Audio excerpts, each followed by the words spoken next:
Assalamualaikum warahmatullahi wabarakatuh. Halo teman-teman, jumpa lagi di channel Belajar Finance. Eh, Pembahasan saham kali ini adalah saham di sektor properti ya, yaitu saham P1 atau PT Pakuwon Jati Tbk. Kode sahamnya PWON ya, Pawon. Eh, Beberapa highlight yang akan saya bahas, akan saya sharing ke teman-teman semua di video kali ini tentang P1 ini adalah tentang profil perusahaannya tentu saja ya, sekilas saja, kemudian kinerja perusahaan Pakuwon Jati ini, lantas prospek kedepannya seperti apa, dan juga tentunya analisa tentang sahamnya untuk saat ini ya, sesuai video ini saya buat di kondisi hari Sabtu tanggal 15 Juli 2023 teman-teman.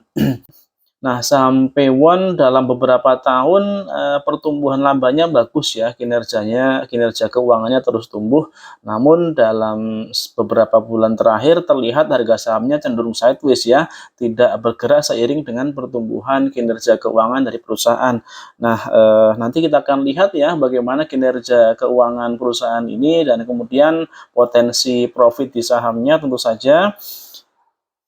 Oke, kita masuk ke profilnya dulu teman-teman. Pakuwon Jati adalah perusahaan properti pertama yang mencatatkan sahamnya di bursa. Nah, beberapa produknya merupakan super blok, yaitu gabungan dari hotel, apartemen, mall, dan juga kawasan office ya. Baik itu disewakan maupun ada juga yang dijual. Beberapa lokasinya ada di kota Jakarta, di Surabaya, di Yogyakarta, dan sedang direncanakan juga untuk mengembangkan ke kawasan Batam dan juga kawasan IKN teman-teman ya, untuk kabar terbarunya. Nah, untuk komposisi pemegang sahamnya yang terbesar atau pengendali ada di PT Pakuwon Artaniaga sebesar 68,68%. Sisanya oleh masyarakat sebesar 31,3% ya, dan beberapa diantaranya termasuk komisaris dan direksi dari Pakuwon Jati ini teman-teman. Oke, kita lihat beberapa daftar properti yang dimiliki oleh Pakuwon Jati, diantaranya di Jakarta, Surabaya, dan Yogyakarta ya.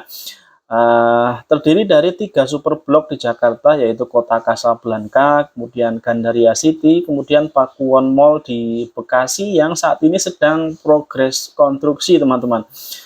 Selain 3 super blok di Jakarta, ada juga mall ya di Jakarta juga, diantaranya Blok M Plaza ya, kemudian Kota Kasablanka, kemudian Gandaria City.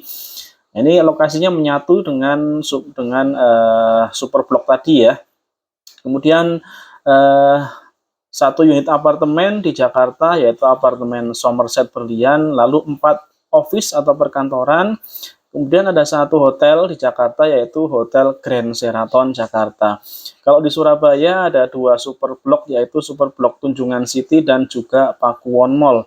Selain itu ada juga office di Pakuwon juga, ada juga apartemen ya, Ascot Water Place. Kemudian ada 4 hotel untuk di Surabaya. Dan di Yogyakarta ada Pakuwon Mall Jogja, kemudian Hotel Jogja Marriott, kemudian kalau di Solo ada Pakuwon Mall Solo. Nah, oke, lantas kemudian kontribusi dari beberapa segmen properti mereka seperti apa? Kita lihat komposisinya atau persentasenya dari tahun 2021 dan 2022 teman-teman. Yang pertama untuk segmen pengusahaan pusat perbelanjaan atau mall ya, kemudian perkantoran dan juga apartemen, menyumbang kontribusi penghasilan sebesar 50,3%. Kemudian sisanya adalah penghasilan dari perhotelan sebesar 14,3%, dan terakhir real estate sebesar 35%. Real estate terdiri dari apartemen ya teman-teman ya. Apartemen dalam artian perusahaan mengembangkan atau membangun dan kemudian dijual. Sedangkan yang nomor 1 tadi yang paling atas itu ya di daftar ya, itu adalah yang recurring income atau yang berupa penyewaan, kemudian service charge dan seterusnya. Nah, dilihat dari komposisi ini, penerimaan terbesar perusahaan adalah dari pengusahaan pusat perbelanjaan, perkantoran, dan, servis apartemen ya, hampir separuh lebih dari komposisi pendapatan mereka.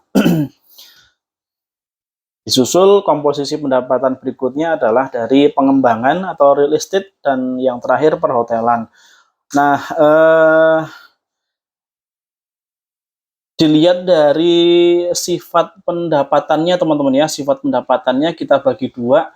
Ini data saya ambil dari laporan tahunan perusahaan untuk tahun 2022 ya, teman-teman bisa download juga di websitenya Pakuwon Jati, kemudian dipilih di bagian annual report ya, atau laporan tahunan. Nah, di situ dibandingkan tahun 2021 dibandingkan tahun 2022 ya, sedangkan komponen pendapatannya ada recurring income dan juga pendapatan development. Pendapatan recurring ini adalah pendapatan yang berulang teman-teman ya, atau pendapatan yang rutin. Terdiri diantaranya sewa oleh tenan-tenan mereka, baik sewa di mall, kemudian pendapatan dari hotel, kemudian pendapatan dari sewa perkantoran. Kalau pendapatan development diantaranya adalah pengembangan kawasan, kemudian mereka jual ya, misalkan apartemen seperti itu teman-teman. Nah, persentase dari masing-masing jenis pendapatan tersebut untuk tahun 2022 ya, recurring income-nya 64% ya, kemudian development sebesar 35%, artinya lebih besar porsi pendapatan recurring-nya ya dibanding pendapatan development-nya. Ini dapat kita simpulkan bahwa lebih banyak pendapatan yang berulang tiap tahun dibandingkan pendapatan yang didapatkan sekali jual putus ya.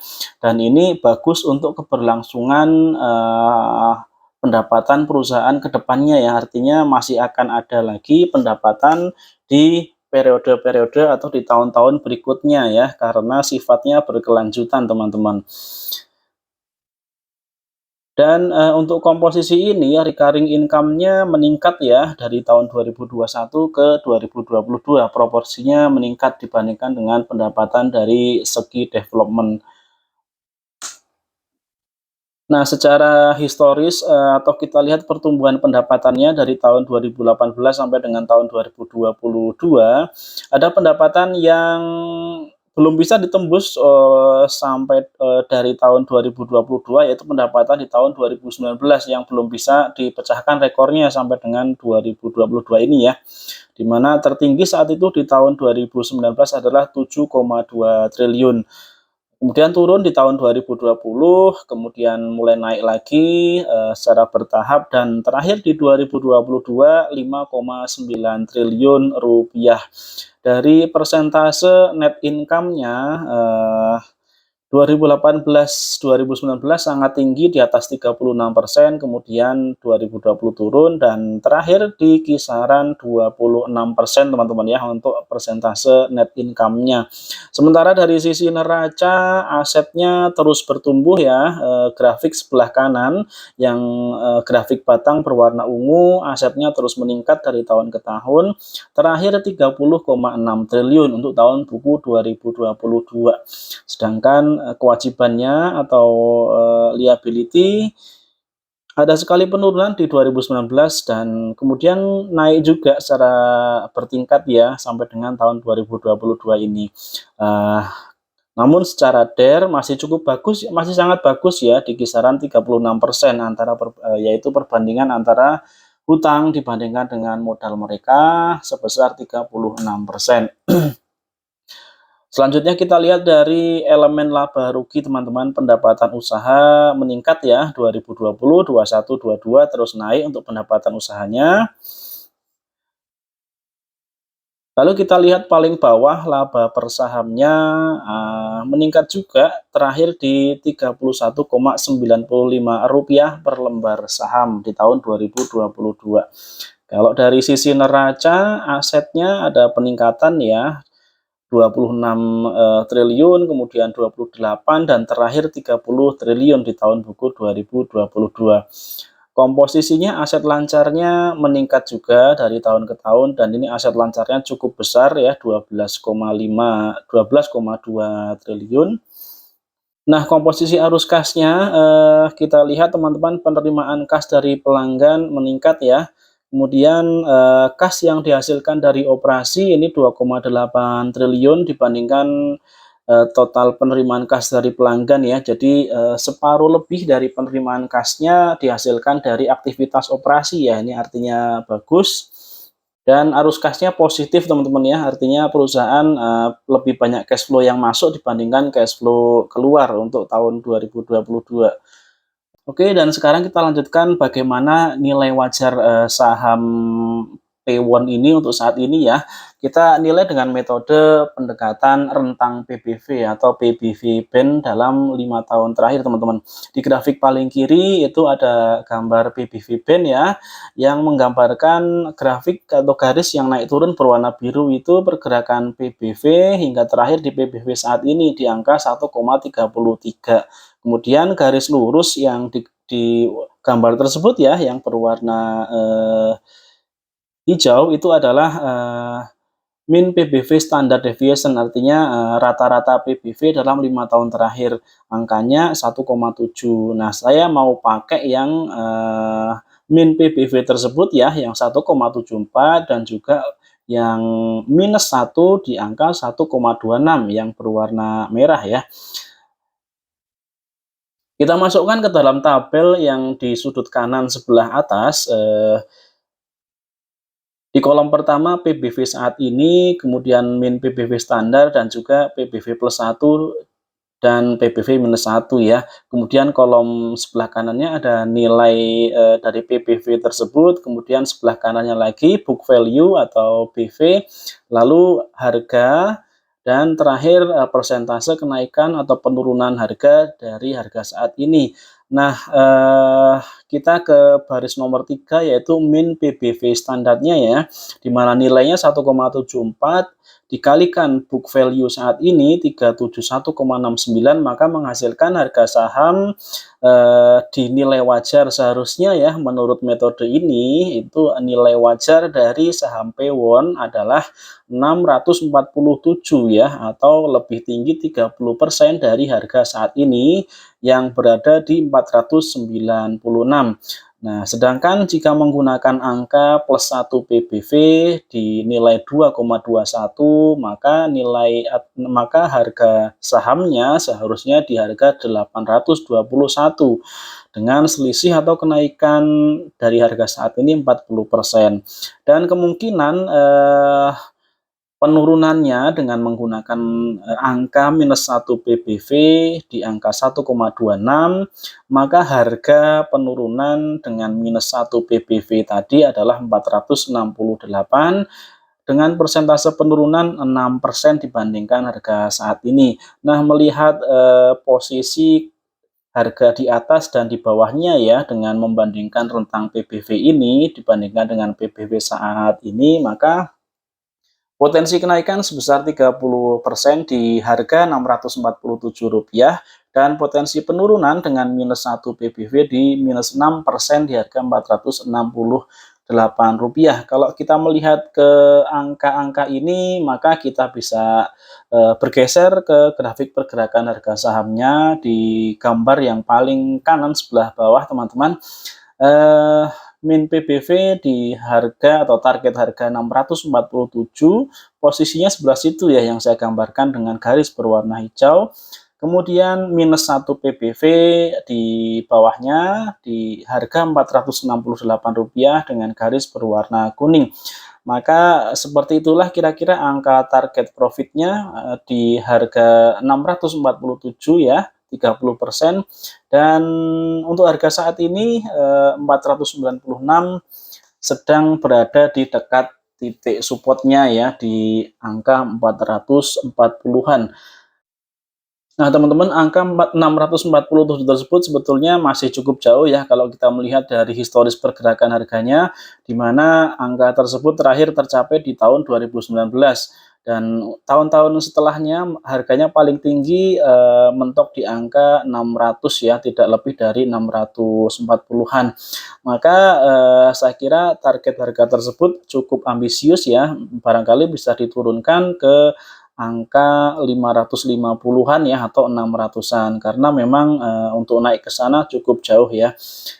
Namun kita juga patut tunggu karena ada beberapa sentimen positif atau katalis positif ya terhadap P1 ini, diantaranya rencana mereka untuk ikut dalam pembangunan proyek di IKN, tentunya dengan pengembangan wilayah sesuai core bisnis dari P1 ini ya, barangkali pengembangan superblok dan lain-lain, dan juga rencana mereka untuk mengembangkan kawasan superblok di Batam ya. Nah, itu diantara beberapa berita bagus tentang rencana ekspansi dari P1 tersebut. Oke teman-teman, kita lihat sekarang pergerakan harganya untuk saat ini. Kita lihat dari tampilan trading view ya yang saya capture di gambar ini. Ini adalah rentang harganya dari bulan Juni ya. Kita lihat di bulan Juni untuk saat ini sedang ada tren naik dari sekitar minggu kedua bulan Juli ya, sedang mulai ada tren naik dan harganya sudah berada di atas angka MA20 dan 50 teman-teman. Ini bisa dipantau untuk potensi kenaikan selanjutnya, apakah akan menembus di atas 500. Nah, jadi itu teman-teman untuk saham Pakuwon Jati ya, P1 ya. Kalau dari segi rata-rata PBV masih berada di harga bawah ya untuk saat ini ya. Nah, barangkali faktor yang bisa mendukung kenaikan harga dari Pakuwon Jati ini selain katalis-katalis positif tadi, diantaranya ekspansi ke IKN dan juga Batam, bisa didukung juga dengan pergerakan sektoral properti ya, yang di akhir-akhir Juni-Juli ini mulai naik ya, seiring dengan stabilnya suku bunga yang masih berada di kisaran 5,7% ya. Oke teman-teman, itu dulu untuk pembahasan saham kali ini ya untuk Pakuwon Jati. Mudah-mudahan bermanfaat. Ada salah dan kurangnya saya minta maaf. Kita jumpa lagi di video berikutnya. Assalamualaikum warahmatullahi wabarakatuh.